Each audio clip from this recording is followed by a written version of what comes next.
Segunda Carta aos Coríntios. Uma mensagem de consolo, verdade e restauração. Quando somos fracos, é aí que o poder de Deus se manifesta. Segundo aos Coríntios, capítulo 1, 1-2. Saudação e identidade apostólica. Paulo inicia a carta afirmando novamente seu chamado como apóstolo de Cristo por vontade de Deus. Ele escreve acompanhado de Timóteo, dirigindo-se à igreja de Corinto e aos santos de toda a região da Acaia. Desde a saudação inicial, Paulo reforça a fonte da graça e da paz, Deus, o Pai e o Senhor Jesus Cristo. A carta já começa apontando para o relacionamento profundo entre Deus e a comunidade cristã. 3:7. O Deus que consola em toda tribulação, Paulo eleva um louvor a Deus, apresentando-o como Pai misericordioso e fonte de toda consolação. Ele explica que o consolo recebido em meio às aflições não termina no indivíduo, mas se transforma em conforto para outros. As tribulações não são sinais de abandono, mas oportunidades para experimentar o cuidado de Deus e fortalecer a fé. O sofrimento compartilhado gera também um consolo compartilhado, criando laços espirituais mais profundos. Paulo demonstra que a esperança permanece firme, mesmo em meio às dificuldades. 8:11. Quando as forças humanas se esgotam, Paulo relembra experiências extremamente difíceis, nas quais se sentiu pressionado além das forças, chegando a perder a esperança de viver. Esses momentos, porém, produziram um aprendizado essencial. Não confiar em si mesmo, mas em Deus, que tem poder para ressuscitar os mortos. A libertação veio como resposta à graça divina e às orações da igreja. Paulo reconhece que a intercessão dos irmãos foi instrumento de Deus para sustento e livramento. 14. Uma consciência limpa diante de Deus.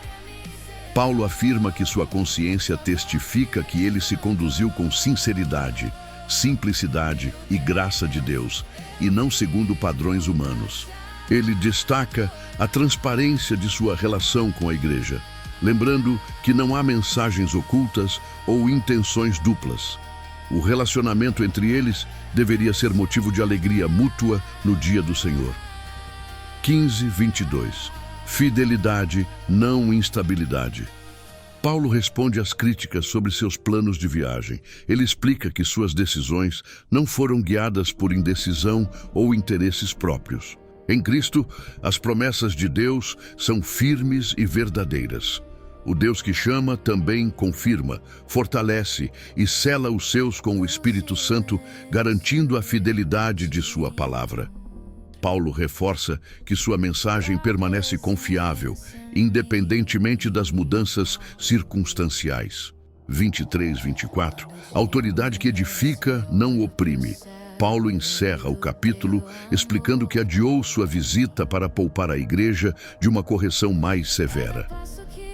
Sua autoridade apostólica não existe para dominar a fé dos irmãos, mas para cooperar com a alegria deles. O objetivo de Paulo sempre foi a edificação, não o peso. A fé cristã floresce melhor quando é cuidada com amor, paciência e verdade. Segundo aos Coríntios, capítulo 2, 1:4. Tristeza com propósito redentor. Paulo explica que decidiu não fazer uma visita que causasse mais dor. Sua intenção nunca foi entristecer a igreja, mas protegê-la de um sofrimento desnecessário. A carta anterior foi escrita com lágrimas e grande aflição de coração, não para ferir, mas para demonstrar o profundo amor que ele tinha por eles. A correção, quando motivada pelo amor, busca restauração, não condenação. 5:8. Perdão que restaura. Paulo aborda o caso de alguém que havia causado tristeza à comunidade. Ele deixa claro que a dor não foi apenas pessoal, mas sentida por toda a igreja. Agora, tendo havido disciplina suficiente, Paulo orienta que a igreja perdoe, console e reafirme o amor por essa pessoa. A restauração é essencial para que o arrependido não seja consumido pela tristeza excessiva. 9:11. vigilância espiritual e vitória sobre o inimigo. Paulo destaca que uma das razões para sua orientação é impedir que o inimigo tire vantagem da situação. A falta de perdão pode se tornar uma brecha espiritual. Ele lembra que os planos do inimigo não são desconhecidos e que a igreja deve agir com discernimento, graça e unidade para permanecer firme. 12:13. Um coração inquieto. Paulo compartilha um momento pessoal de angústia. Mesmo tendo uma grande oportunidade para anunciar o Evangelho, ele não encontrou descanso por não ter notícias de Tito. Essa inquietação revela o coração pastoral de Paulo, profundamente ligado ao bem-estar espiritual da igreja. 14:17. O triunfo de Cristo por meio do ministério. Paulo encerra o capítulo exaltando a vitória de Deus. Ele descreve o ministério como uma procissão triunfal conduzida por Cristo.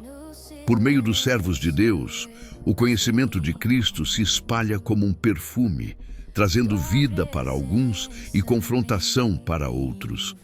Paulo afirma que não anuncia a palavra por interesse próprio ou corrupção, mas com sinceridade, como alguém enviado por Deus e responsável diante dele. Segundo a Coríntios capítulo 3, em 3, uma carta escrita pelo Espírito. Paulo começa questionando se precisa mais uma vez apresentar cartas de recomendação para validar seu ministério. Ele afirma que a própria igreja é sua carta, visível a todos.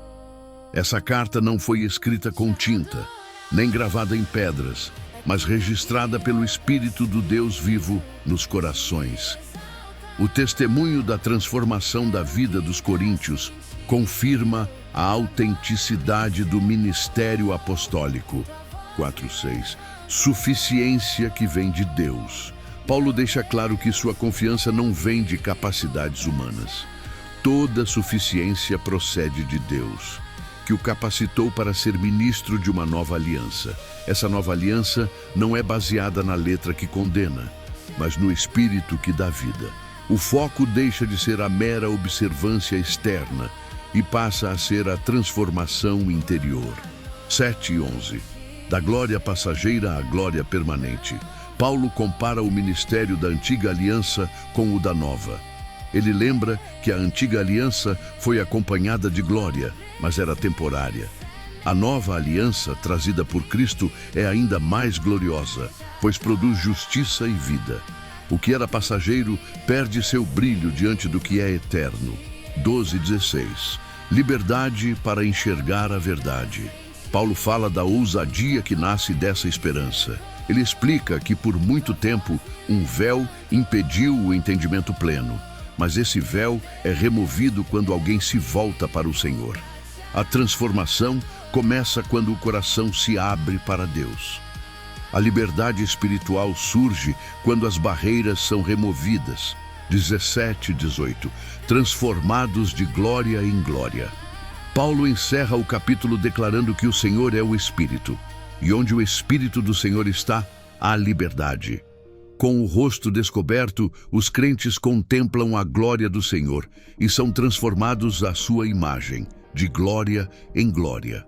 Essa transformação não é instantânea, mas contínua, realizada pelo Espírito.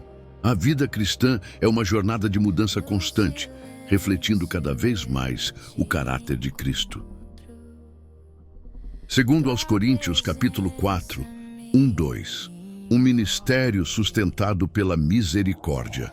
Paulo começa afirmando que o ministério que recebeu não é resultado de mérito pessoal, mas da misericórdia de Deus. Por isso, ele não desanima. Ele declara que não age com engano, manipulação ou distorção da mensagem. Sua postura é de transparência diante de Deus e das pessoas. A verdade é apresentada com clareza, sem máscaras. 13:6. Luz que vence a cegueira espiritual. Paulo reconhece que, para alguns, o Evangelho parece oculto. Ele explica que essa cegueira espiritual impede muitos de enxergarem a luz da verdade. No entanto, Deus é aquele que faz a luz brilhar nas trevas. A mesma voz que trouxe luz à criação ilumina os corações. revelando a glória de Deus na face de Cristo. O foco da mensagem não é o mensageiro, mas Cristo como Senhor. 7:12. Tesouros em vasos frágeis. Paulo usa uma imagem poderosa para descrever o ministério, um tesouro precioso guardado em vasos de barro. Isso evidencia que o poder pertence a Deus, não aos servos.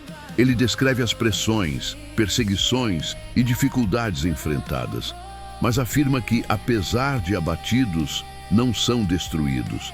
A fragilidade humana destaca a força divina. A vida de Jesus se manifesta através das lutas e da entrega dos seus servos. 13:15. Fé que se expressa em testemunho.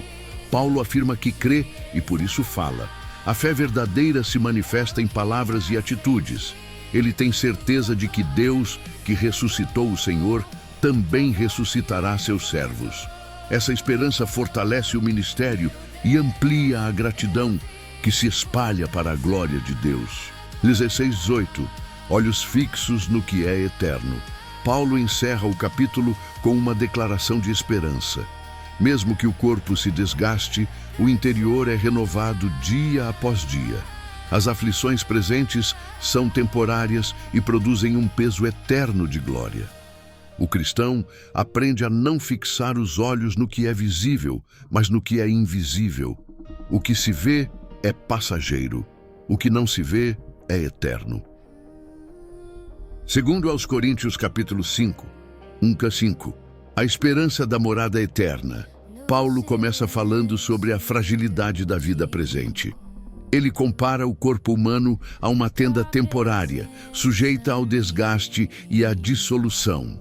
Ao mesmo tempo, ele aponta para uma esperança segura, uma habitação eterna preparada por Deus. Essa promessa gera um anseio profundo, não de abandonar a existência, mas de ser plenamente revestido pela vida que vem de Deus. Pelo contrário, essa certeza produz coragem.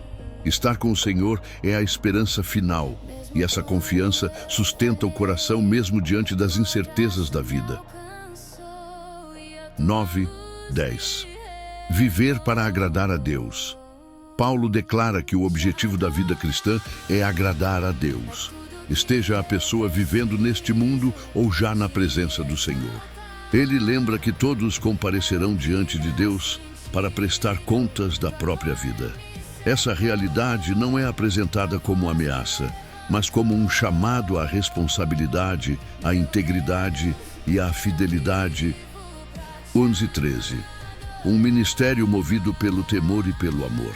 Paulo explica que o temor do Senhor o motiva a anunciar a verdade com seriedade. Sua vida e seu ministério são transparentes diante de Deus. Ele reconhece que alguns interpretam mal sua dedicação intensa, mas deixa claro que tudo o que faz é por amor a Deus e à Igreja. O zelo não nasce de interesse pessoal, mas da convicção espiritual. 14:17. Uma nova realidade em Cristo. Paulo afirma que o amor de Cristo o constrange. A morte de Cristo revela que todos morreram com ele e agora vivem para um novo propósito. Quem está em Cristo experimenta uma transformação profunda. O passado perde seu domínio e uma nova criação surge. A maneira de ver as pessoas e o mundo é completamente renovada. 18:21. O ministério da reconciliação. Paulo conclui o capítulo apresentando o coração do Evangelho. Deus tomou a iniciativa de reconciliar o mundo consigo mesmo por meio de Cristo. Agora, os cristãos são chamados a ser embaixadores dessa reconciliação, anunciando a mensagem da paz com Deus. Cristo assumiu aquilo que nos separava de Deus, para que pudéssemos receber aquilo que nos aproxima dele. O capítulo termina com uma das declarações mais profundas da fé cristã, a troca perfeita realizada por Deus para restaurar a humanidade.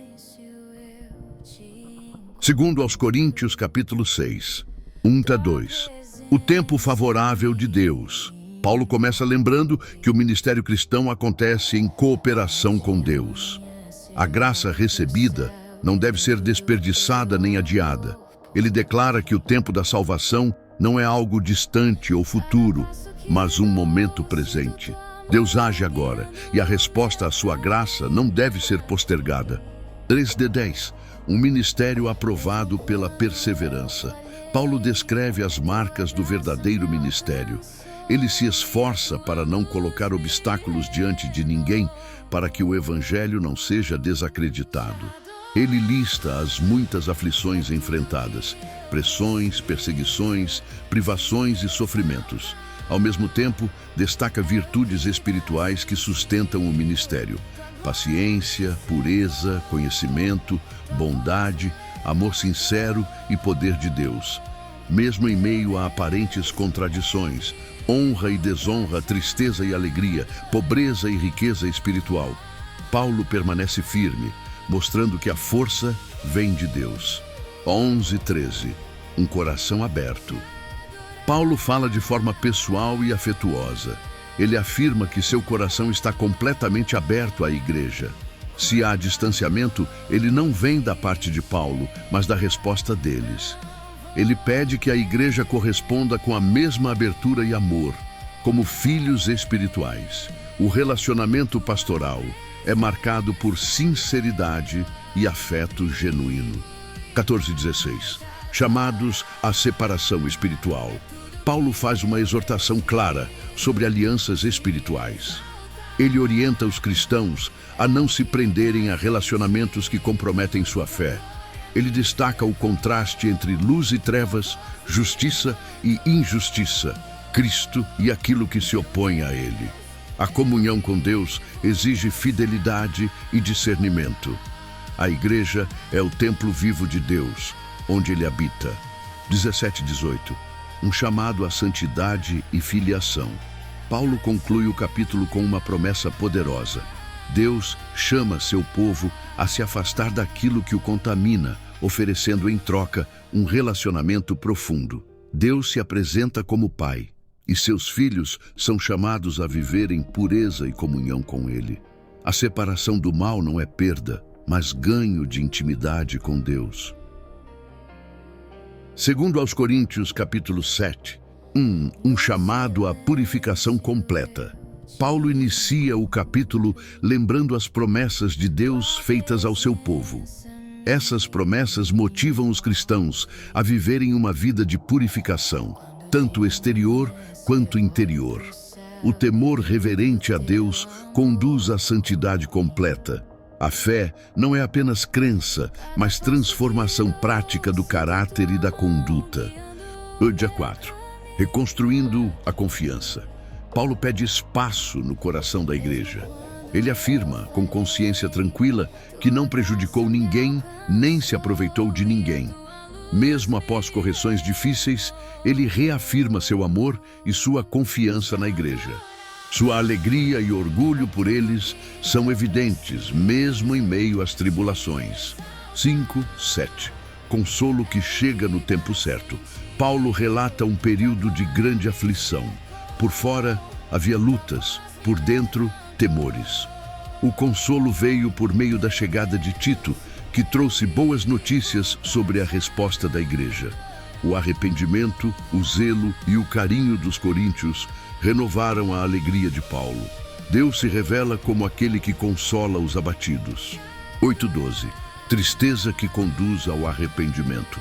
Paulo explica que sua carta anterior causou tristeza, mas não se arrepende disso, pois a dor produziu arrependimento. Ele distingue a tristeza segundo Deus, que conduz à mudança e à salvação, da tristeza do mundo, que leva à morte. O arrependimento genuíno produz zelo, indignação contra o pecado e desejo de restauração. 13:16. Alegria restaurada e confiança renovada. Paulo expressa grande alegria ao ver Tito encorajado pela resposta da igreja. O comportamento dos coríntios confirmou a confiança que Paulo havia depositado neles. O capítulo se encerra com uma nota de restauração completa. Alegria, consolo e confiança mútua. A comunhão foi renovada e o relacionamento fortalecido pela verdade e pelo amor.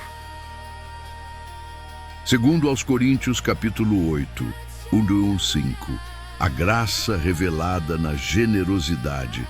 Paulo começa apresentando o exemplo das igrejas da Macedônia. Mesmo enfrentando muitas aflições e extrema pobreza, elas demonstraram uma alegria transbordante e uma generosidade surpreendente. Esses irmãos contribuíram além do que podiam, de forma voluntária e com grande insistência. Para eles, participar da ajuda aos santos não era um peso, mas um privilégio. Antes de oferecerem recursos, ofereceram a si mesmos ao Senhor. A generosidade nasceu de um coração entregue a Deus. E 6:7. Crescer também na graça de contribuir. Paulo encoraja a igreja de Corinto a avançar nessa mesma graça. Eles já se destacavam em fé, conhecimento, dedicação e amor. Agora, Paulo os convida a completar essa maturidade com a generosidade prática. A vida cristã saudável cresce de forma equilibrada, unindo fé e ação. 8:9. O maior exemplo de generosidade, Paulo deixa claro que não está dando uma ordem, mas testando a sinceridade do amor deles. Ele aponta para o maior exemplo possível: Cristo, que sendo rico, se fez pobre por amor, para enriquecer muitos com a sua graça. A generosidade cristã encontra sua fonte no sacrifício de Jesus. 10:12. Disposição vale mais que quantidade. Paulo lembra que a igreja já havia demonstrado desejo de ajudar anteriormente. Agora, ele os incentiva a concluir aquilo que começaram. Deus valoriza a disposição sincera do coração, não o valor absoluto da oferta.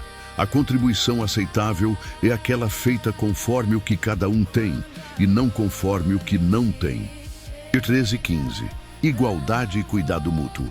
Paulo explica que o objetivo da oferta não é sobrecarregar uns para aliviar outros, mas promover equilíbrio. Hoje, uns suprem a necessidade de outros. Amanhã, a situação pode se inverter. Assim, a comunidade cristã vive em cuidado mútuo, refletindo a provisão justa de Deus. 16:21. Transparência no serviço. Paulo fala sobre Tito e outros irmãos encarregados de organizar a coleta. Ele destaca a dedicação e o zelo deles. Há uma preocupação clara com integridade e transparência, para que ninguém tenha motivo de desconfiança. Tudo é feito de maneira honrada, não apenas diante de Deus, mas também diante das pessoas. Mate 2:24. Amor comprovado em ações. Paulo conclui, incentivando a igreja a demonstrar na prática o amor que professam. A generosidade deles seria uma confirmação pública da fé que possuem. Ele reforça a confiança nos irmãos enviados e lembra que tudo isso glorifica a Cristo. A generosidade se torna um testemunho visível do Evangelho em ação.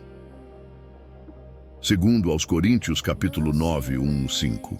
Preparação que revela sinceridade. Paulo afirma que conhece a disposição da igreja de Corinto em ajudar, mas ainda assim envia irmãos à frente para organizar a oferta. Isso não é desconfiança, mas cuidado. Ele deseja evitar constrangimentos, tanto para os coríntios quanto para os macedônios, caso a contribuição não estivesse pronta. A generosidade verdadeira precisa ser planejada e realizada com responsabilidade. 6:7. A lei espiritual da semeadura. Paulo apresenta um princípio espiritual claro. Quem semeia pouco, colhe pouco. Quem semeia com generosidade, colhe abundantemente. A oferta não deve nascer da pressão ou da obrigação, mas de uma decisão consciente e alegre. Deus se agrada daquele que contribui com alegria, não por constrangimento. A generosidade começa no coração antes de chegar às mãos. 8:11. Deus supre para que possamos repartir. Paulo afirma com confiança que Deus é poderoso para suprir todas as necessidades. A provisão divina não tem como fim apenas o conforto pessoal, mas a capacidade de continuar fazendo o bem. Quanto mais Deus supre, mais oportunidades surgem para repartir. A generosidade gera frutos de justiça e produz ações de graças a Deus. A provisão de Deus flui por meio de pessoas dispostas. 12:15. A generosidade que glorifica a Deus. Paulo conclui mostrando o impacto espiritual da oferta. Ela supre necessidades práticas, mas também provoca gratidão, louvor e reconhecimento da fidelidade de Deus. Os que recebem glorificam a Deus não apenas pelo recurso, mas pela obediência e pelo amor demonstrado. A carta termina